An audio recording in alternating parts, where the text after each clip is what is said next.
we are trying to juggle all this, and you need to provide a performant, scalable, high level, and also secure platform, as well as worry about finding your competitive edge against your competition. Now, let's take a look at the first reason why you need to adopt 19C. The first reason is all about accelerating innovation as you transition your business to digital. We have been in the database business for over 40 years. Why worry about managing and processing your data? We are powering large banks, large telcos, government agencies, retail shops, and more. And many of you are running your core business applications with the Oracle database. It is proven and tested. We have been continuously innovating and investing on the database over the years. Focus on building your apps and let us help you ensure that your database can perform and scale to your demands. Listed here are some of the many innovations that you can leverage in building your applications. Build your application on already existing innovation that's built into the Oracle database. You don't need to reinvent the wheel. In 19C, we now have automatic indexes, partitions, and materials views, mem-optimized row stores to improve the performance of your applications and availability of your applications. Martin will later on will go through some of these key features of 19C, and you can learn more about these features in the website below. For the Oracle database, we also have a reference architecture that you can leverage to process and manage your data.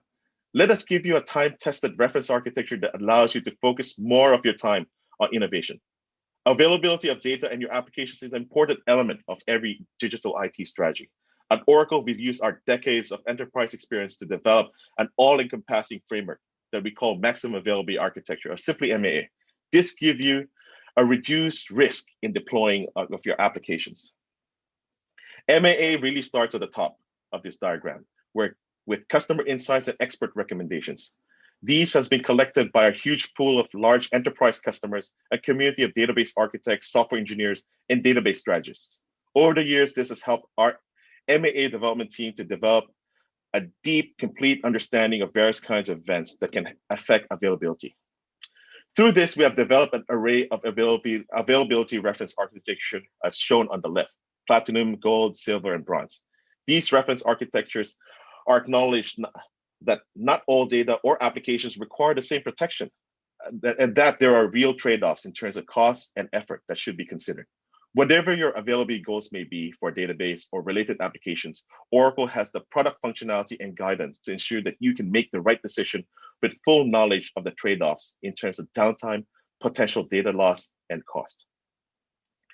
These reference architectures use a wide array of our high availability features, configurations, and operational business practices, which can be seen on the right of this page. They help you achieve 4 goals. The first goal is continuous availability. This allows transparent failover of services through sites distributed locally or remotely through application continuity and global data services. The second goal is really around data protection. This reduces data loss through flashback databases or absolute data protection through RMAN and our zero data loss recovery appliance. Number 3 is all about active replication, which allows you to connect your applications to replicated sites in an active, high availability solution through Active Data Guard and also Golden Gate. And number 4, we also provide you the ability to scale up using real application clusters, RAC, and ASM and sharding. The above features and solutions allow you to mitigate risk, not only in planned events, such as software upgrades, data schema changes, or patching, but also unplanned events, such as hardware failures and software crashes due to bugs. Finally, you have various deployment choices as seen here on the bottom. You can choose to deploy these architectures with your own servers. You can decide to deploy this on Exadata, our pre-built, highly available and performant appliance, or you can deploy this application in the cloud with our database cloud service, Exadata cloud service, or with our Exadata cloud at customer. And we also have autonomous database, which allows you to have autonomous capabilities to do auto tuning, auto backup, and automate all these menial tasks that you used to do. Right? This is both available in the cloud and also at cloud at customer as well. The insights, recommendations, reference architectures, features, configuration, best practices, and deployment choices combine to form a holistically tested blueprint, which allows you to successfully achieve your high availability goals. With 19C, you have features such as fast failover, data guard enhancements and performance, DML redirection for active data guard, some of which Martin will cover in the second section of this presentation. The Oracle database is the world's most popular database. It can start from a single CPU and scale to thousands of CPUs. You can manage both OLTP and analytical workloads, and is the most secure and highly available database for the digital enterprise. The Oracle 19C database is really a comprehensive ecosystem for data management. You have a choice of platform. You can run it on Linux, Solaris, Windows, Z-Linux, AIX, HPUX, or you can run on Exadata. You can transparently scale the database on any platform that you choose. You have mission critical availability with RAC, Exadata, and Active Data Guard. And through MAA, we give you a blueprint for success. And we have extreme security with database vault, encryption, and data vault and others, which we'll be talking about later. The Oracle database also has management tools with Enterprise Manager that maximize efficiency and reduce complexity.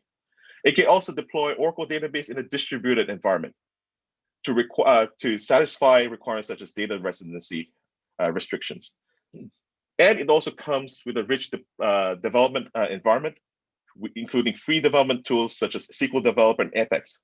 And it has support for a lot of the third-party tools that you may have. When you migrate or upgrade to 19C, please leverage the best, you can leverage the latest and best functionality provided by the Oracle database with 19C. The second reason is we need to simplify IT.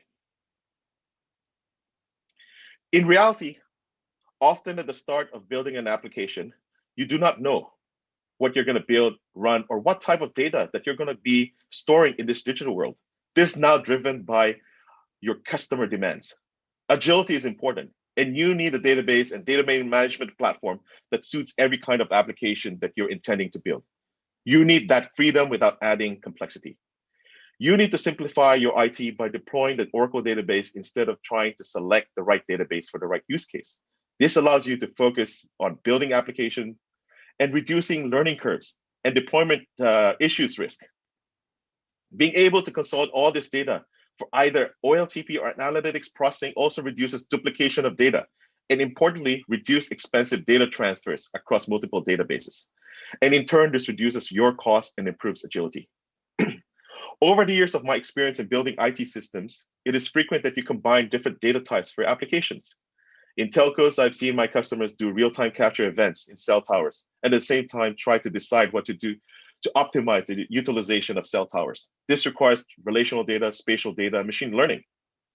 It could also be capturing sensor data from a manufacturing floor and trying to identify process optimizations by combining IoT data, testing and defect data to try and to improve yield.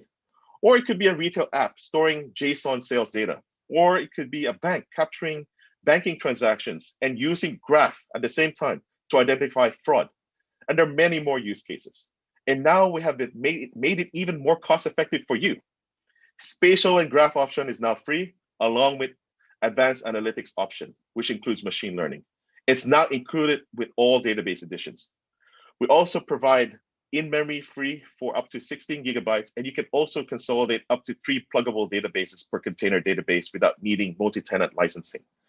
That means that if you're storing XML, JSON files, spatial files, or location data, graph, or you want to analyze your data with machine learning, all of it now comes built in with no extra cost to your database license.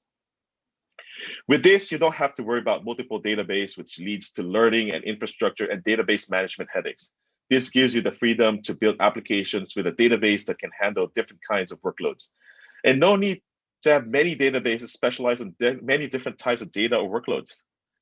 We also support many development tools and services from Node.js, Python, .NET, Java, C, C++, PL/SQL, Apex, and many more, which gives you further flexibility.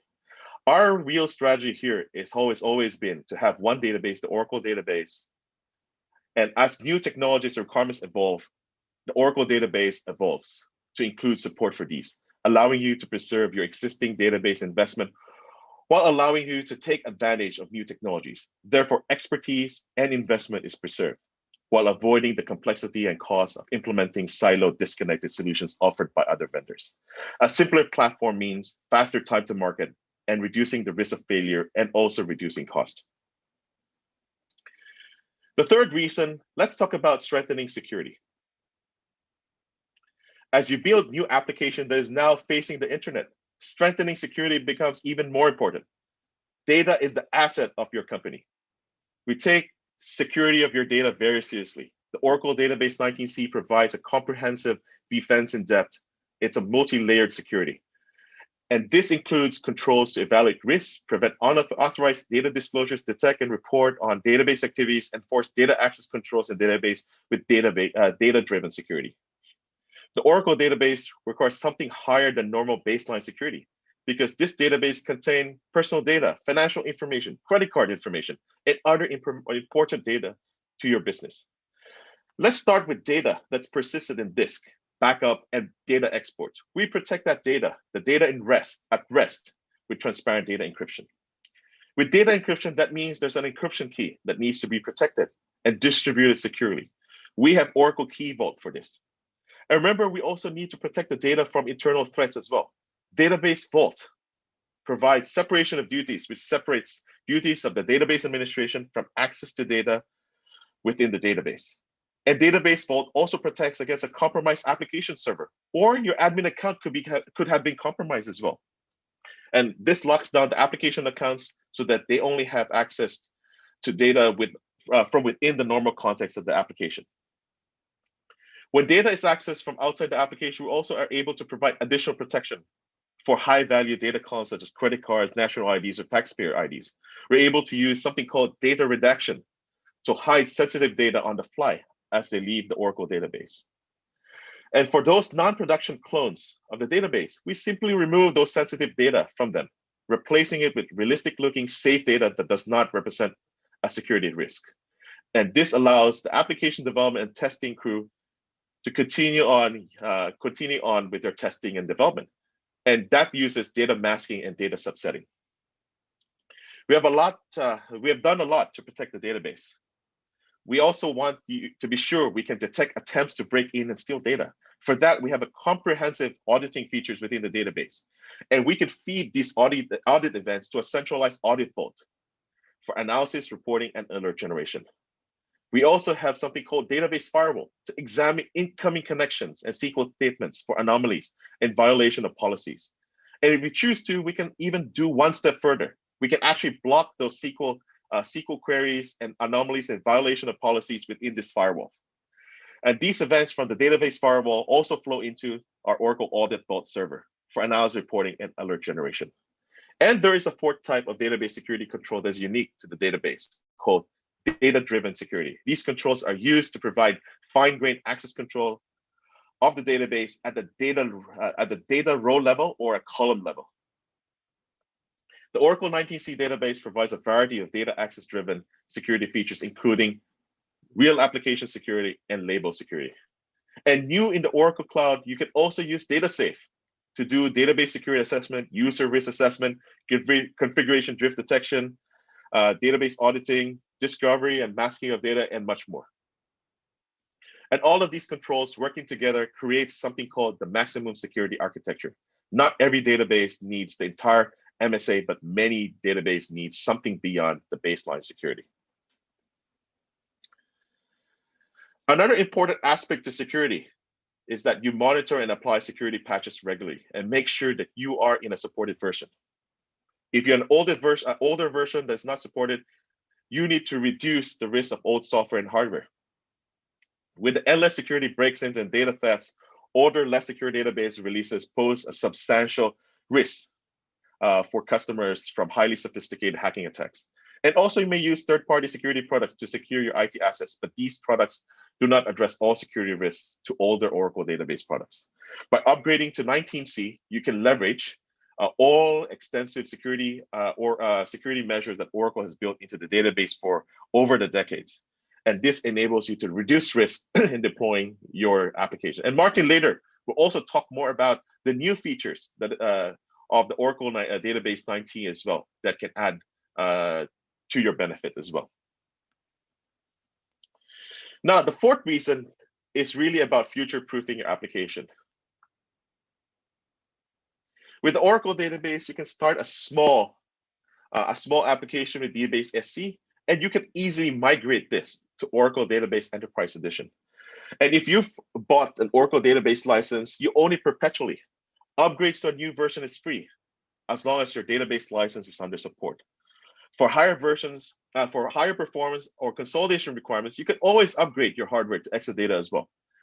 And you can use the same license, migrating from on-premise infrastructure to the cloud. With Oracle Cloud, you can also port your licenses at significant cost savings with BYOL or bring your own license pricing compared to other clouds. But what's really important here is that the database you port to any cloud can be moved back on premises later, giving you the flexibility choice in the future.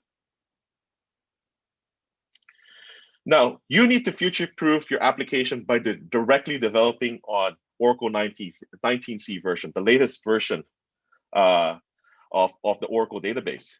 You should stop running an end-of-life version of Oracle database and upgrade to a 19c. With 19c, your application will be at home and supported for the next six plus years till 2027, and it is the latest long-term release. Let me talk a little bit more about what long-term releases are. Long-term release is ideal for use cases benefiting from less frequent updates and higher stability and longer length of support. Between long-term releases, we have something called innovation releases. This include enhancements and new capabilities and enable customers to continuously use leading-edge technologies. There are usually 2 years of premier support and no extended support. And if you have production workloads on innovation releases, you need to upgrade within the 2 years to a newer release. Hence, it's beneficial for you to move to 19c, which is the latest long-term release. And for the long-term release information, please refer to the MOS note below as well. And lastly, the fifth reason is really about the simple path to adoption of the Oracle Database 19c. You can deploy your data application directly or move to 19c with your existing application. For 19c, we have tested tooling. There's an upgrade or migration path for 12c, 11g, or newer databases, as well as older versions.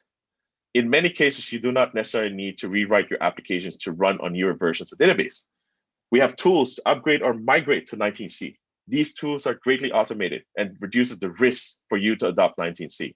On top of that, if you want to perform the migration or upgrade yourself, you can leverage extensive tools that we have to offer to ensure migration or upgrades is effective and at minimal risk. So some of these tools include real application testing. This is used to make sure that your application will run the same before and after an upgrade, and flagging any potential migration risks or discrepancies. We have Enterprise Manager, which has a wide range of functionality used for managing all aspects of the 19c database. We have SQL Developer, which can use for code changes and perform migration and upgrade of actual database files. And we also have Golden Gate if you need near zero downtime migration. Really, this is used for migrating data in real time between older and newer versions of the database. This way, if old and new applications can coexist using testing and validation periods, and data consistency between versions will be maintained by Golden Gate. And several other tools are readily available to aid in other aspects of the migration. And you can select which of these tools will aid your specific migration strategy. And we have also self-learning tools that you can use with Oracle Live Labs and virtual classrooms. For Oracle Live Labs, we have workshops that can help you learn how to upgrade or migrate your databases. In this example, we have an Enterprise Manager workshop, which you can use your own cloud tenancy, Oracle Cloud tenancy, or you can set up a free trial, or you can use our own tenancy to learn how to do an upgrade using EM or Enterprise Manager. The link is below. You can take a look at that link and try out some of the labs there. And we also have virtual on-demand classes that you can also leverage from the experts. Now, in some instances, you do not have the skills to upgrade or migrate your database, or you're worried about disruptions, or you need help in planning and maximizing your Oracle database. ACS provides advanced customer service transition support to help you on this, as you can see in this page. Or you can also decide to choose a partner to help with adoption. You can look for the many partners that we have in the partner finder link below, and that's pretty much it for the simple adoption to Oracle 19c. And now let me turn over the presentation to Martin, who's going to talk about the top features of Oracle 19c. Martin? Yeah, thanks, Josh. So if we go next slide, please. And the next one after that would be great. Okay, so we're going to talk about a few new features today with the 19c release of the database. So the first one we're going to talk about is Active Data Guard and some of the new features that have come with the 19c release. So as people on the call would know, Active Data Guard, it's been around for a number of years now. It's been used by thousands of customers around the globe. So initially created and developed to allow customers to start utilizing their recovery or their disaster recovery databases a little bit more better by allowing them to run reports, etc., on their standby databases. So we're going to talk about another couple of new features that came with 19c. So things around the improved multi-instance redo apply. So MIRA is the acronym that we use for that, as well as how we can apply a bigger footprint to Active Data Guard applications. So if you've got reporting type applications that occasionally do DML type operations, then how can we utilize our Active Data Guard or our standby databases to run these particular applications that can make use of our DR capabilities. So starting with release 19c of the database, you can perform SQL and PL SQL operations on the Active Data Guard standby databases. So the DML operations, or the data manipulation language operations, on the Active Data Guard standby databases. So it's enabling you to run mostly read-only applications, which occasionally do DMLs on the standby database. So this DML operation on the standby database is transparently redirected to and run back on the primary database. So we can see that by the slide there.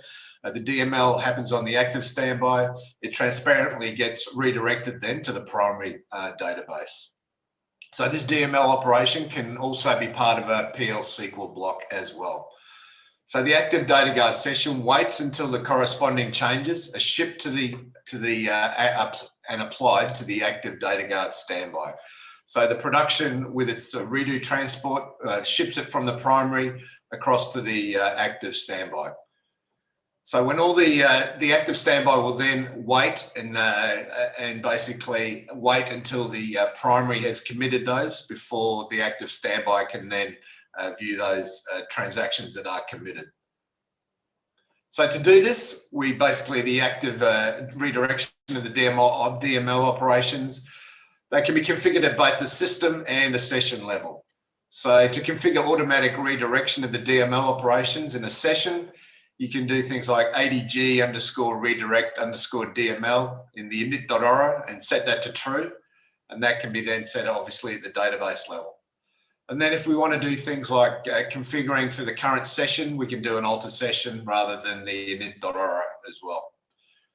So we can do the same thing for the PL SQL operations. So to redirect top level PL SQL operations that are run on the standby to the primary, we can configure that using adg_redirect_PL SQL. So obviously these commands will all be available in the Oracle documentation around how to set the DML redirection for the automatic, for the active standby. So next slide, thanks Josh.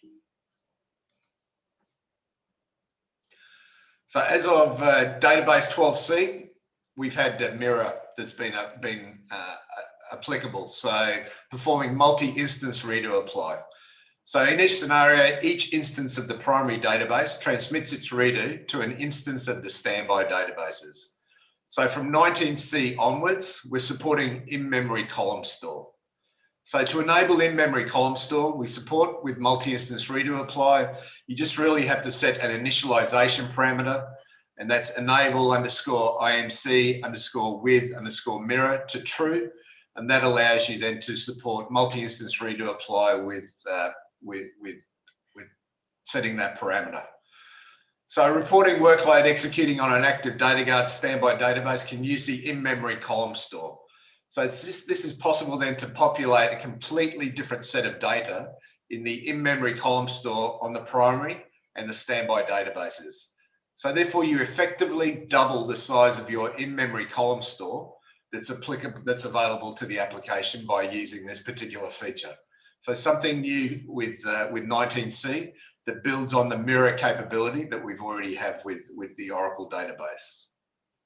So next slide, thanks Josh. So Oracle Sharding. So this is used sort of in conjunction with Oracle RAC and Oracle Sharding. People obviously ask us, what are the differences between the two? So Oracle RAC scales a service by adding additional compute nodes and growing the single physical database that services all compute nodes. So a major advantage of Oracle RAC, and it's been around now for 20 years since the 9i release of the database, is that an application and data model does not need to be explicitly designed to take advantage of the scalability and high availability features of the Oracle RAC. So Oracle Sharding scales a service by horizontally partitioning data across independent physical servers. Customers deploy additional shards, each independent database with its own hardware, so there's no shared storage, and its own software, so there's no clusterware involved. So there's nothing shared with any of the other shards. So sharding enables linear scalability with complete fault isolation between the shards. So to achieve this near linear scale and fault isolation, sharding requires that the application and the data models be explicitly designed for sharding. So customers have to code their applications to take advantages of a sharded database. So the sharding offers to scale read-write workloads as well as deploying the most demanding custom applications at web scale, which means zero cluster overhead and near linear scaling for CPU, memory, and I/O. So what's an obvious advantage for these HA advantages for sharding? So in a sharding architecture, each shard is isolated from the next. So a database outage only impacts the users of that shard. The service remains available to all other users of the shards. Also, database upgrades can be performed on a single shard at a time, and the shards within the sharded database may be at different patch levels and releases as well. So again, for customers that are looking to use sharding, it's really down to the application and how they code the application to access the relevant shard within my sharded database. So next slide, thanks Josh.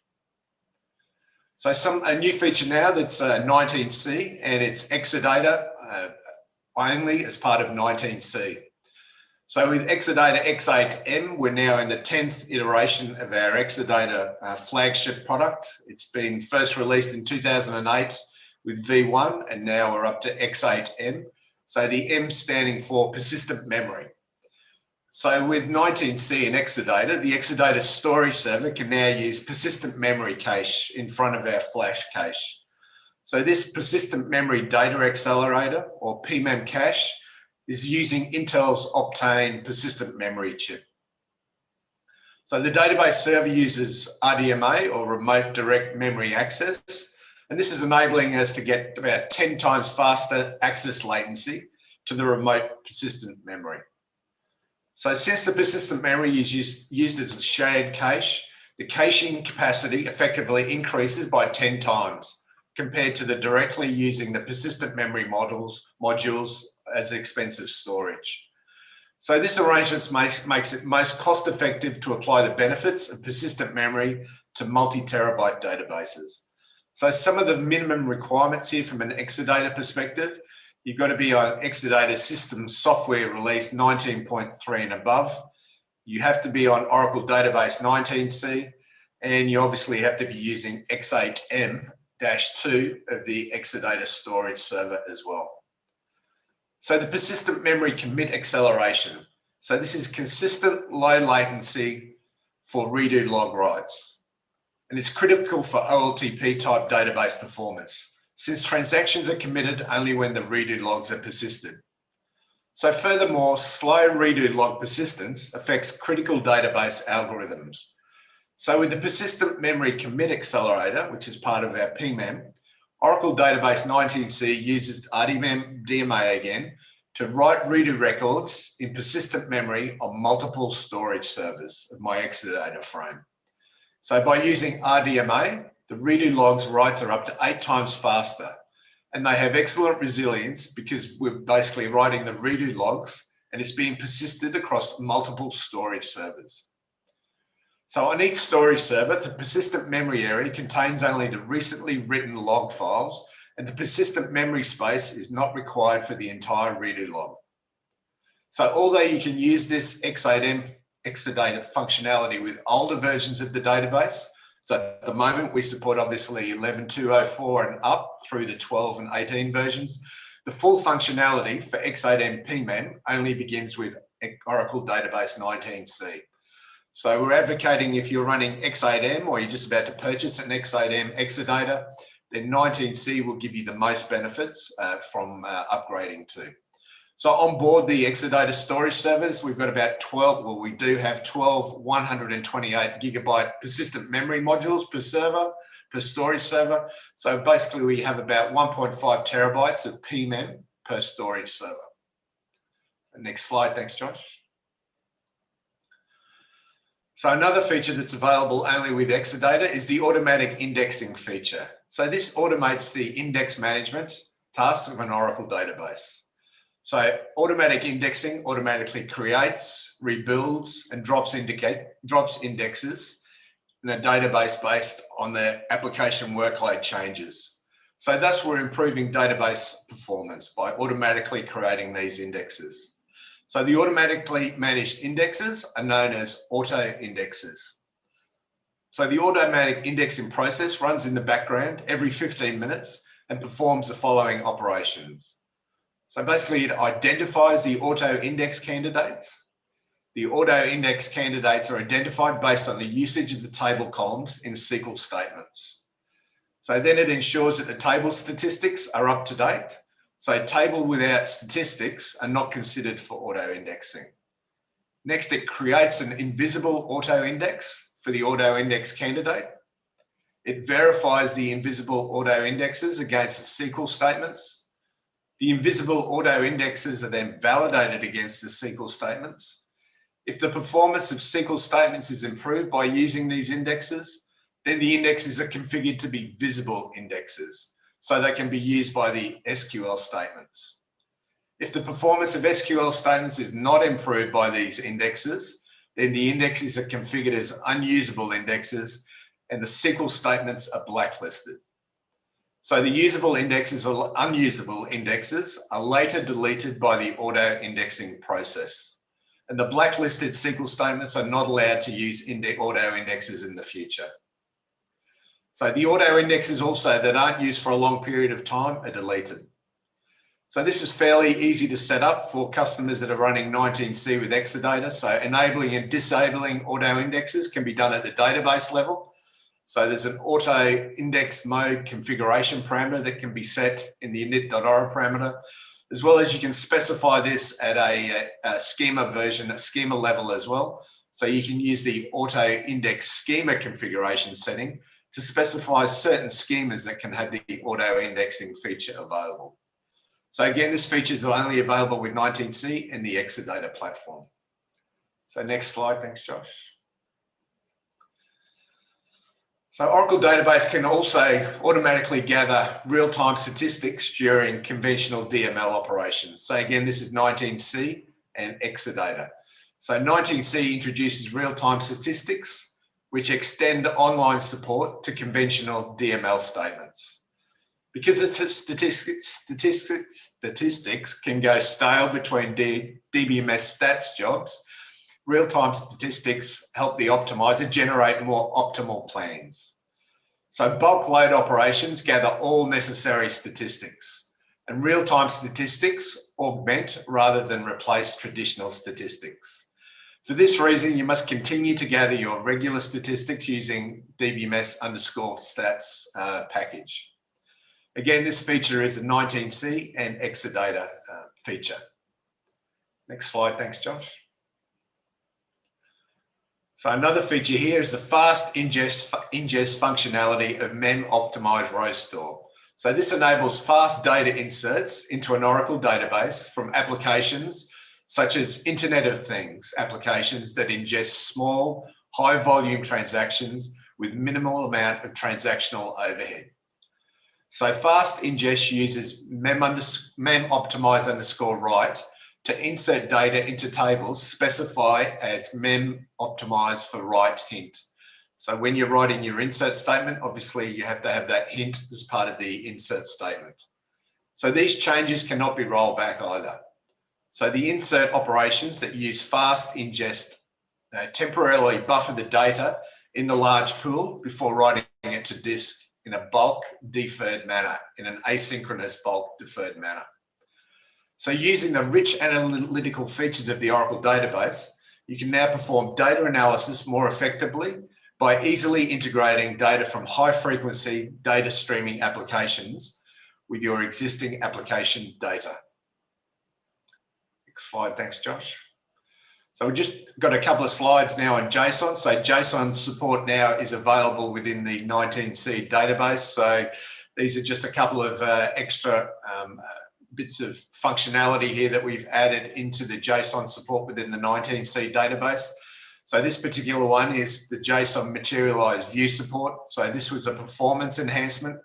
So now if you create a refresh on statement materialized view over your JSON table, and some of the conditions apply, then that query that matches the query defining the view can be rewritten to a materialized view for table access. So you can use this feature instead of creating multiple functional indexes on this particular JSON function. Next slide, thanks, Josh. And this particular SQL function now part of 19C, the merge patch function.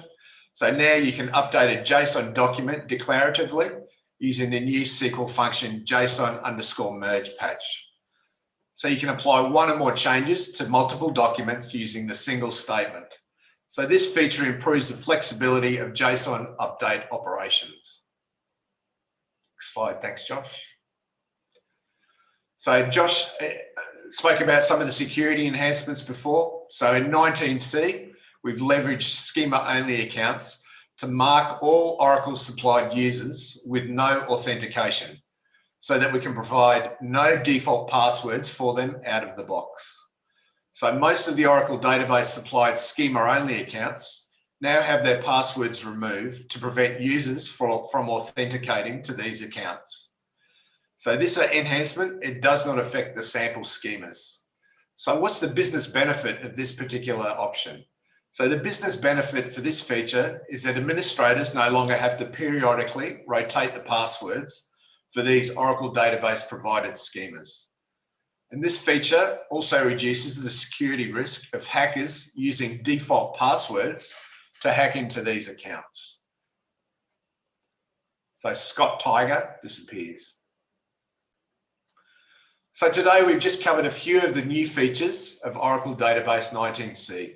As many on the call would appreciate, these features covered today represent the tip of the iceberg from an Oracle database release perspective. Many, many more features are available within this release. So this release 19C has an extended support date out to 2027, and it's currently Oracle's long-term support release. So I'd be encouraging people on the call, if you haven't already begun your upgrade path to 19C, to start this upgrade path to have a long-term support for the next 7 years on this Oracle 19C release. Obviously, the innovation releases 20 and 21 will be there, but the 19C gives you that stability and long-term support out for the 7 years. So next slide, thanks Josh. So lastly, the main points of the webinar today was to cover off the top 5 reasons to upgrade to the Oracle Database 19C. So we've covered both from a business perspective, helping your organisation and departments reducing their costs while increasing your agility and lowering your risk profiles. And also from a technical perspective reasons that will help you accelerate innovation within your businesses. It will help you simplify your IT processes and deployments. It will allow you to strengthen your security posture, all while providing a simple path to adopting a future-proofed architecture. Next slide, thanks, Josh. So thanks everybody for your attendance and attention today at this webinar today. So now we're going to proceed to the Q&A section, and I'll hand back to Josh to run the Q&A section. Thanks, Josh. Thank you very much, Martin. So I think we've had a lot of people ask questions with regards to the in the Q&A section. Is there anybody else that have any other question that needs to be addressed?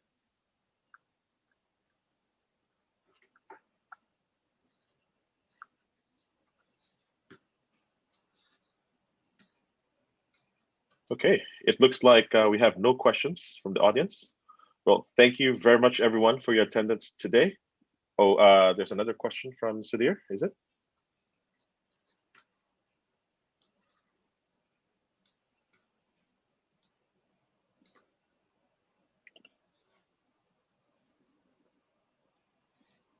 Okay, it doesn't look like there's a question, Sudhir. Thank you very much, everyone, for attending this session, and have a great day.